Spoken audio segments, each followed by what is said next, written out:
through which these applications go for the historic demolition review, our messages have been going to Alpha. So I don't know if they've seen those messages, but essentially we've, that's our means of communicating with them to move that review process along and get them in front of the historic commission. So, hopefully they see that, but I don't know if you want to let them know that we have been sending them correspondences through CitizenServe. Is there something outstanding or? That's, where we need to, I guess I'd let Sarah White take this, but, that's really the sort of avenue by which we can sort of progress them along to get in front of the I'm just wondering if they've already provided because they ask for things from us, right? They don't have, I need this, we send it to them, they upload it. So I don't know if they're missing anything too. And I do have to do a lot of babysitting, unfortunately, with them. Yeah. I think I should be the owner. I should own the project. It's like, come on, at this point. Yeah. Well, I think that what's important to understand, to follow on what dovetailing what Steve was saying, is that whoever is applied, right, for that historic permit or whatever, it is their responsibility to routinely check CitizenServe to see if we've left them messages. Now, when we send a message through CitizenServe, CitizenServe itself sends a no reply email ping to the email address of record that the applicant has provided. Now, if the applicant's like spam filters, junk mail filters, whatever, set up to like not accept like no reply types of emails, we can't do anything about that. But the fundamental rule is that they need to keep checking their application because it's their responsibility to keep up on those messages. We won't get in touch with them via email separately because all communications just need to stay in one place so that we have that cumulative record in the repository of CitizenServe.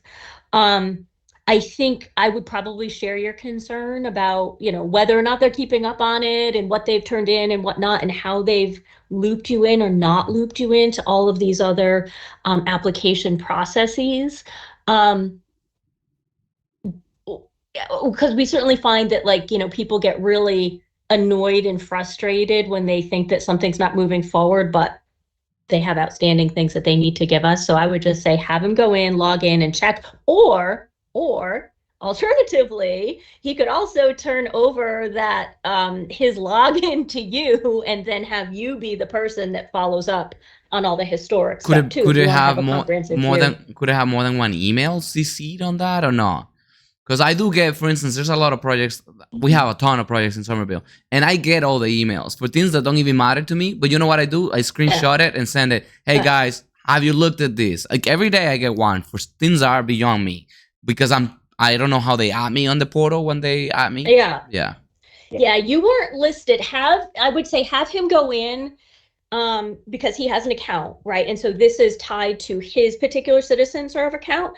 Have him go in and see if he can add an additional email. If he can, then hopefully it would come up on the message email message options that I have. The thing is we can only send a message to one email at a time to the messaging function. So it's kind of a pain. You might want to see if you can double up on having access to that account. Not that I advocate people sharing passwords and accounts, but it might be helpful in this particular instance.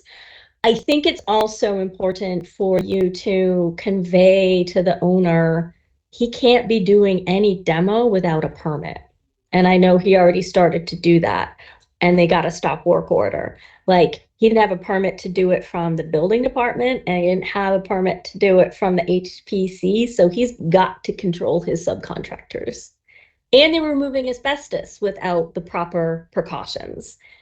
And that's a big problem. So I know that's not you guys doing it, but no shenanigans. No shenanigans. I mean, no shenanigans, because there's nothing, it's not going to stop what we do. But when you come into a community, you have to be respectful of that community. And nothing gets the community more pissed off than when developers just do whatever the hell they want. So I would convey that to them to really, they got to play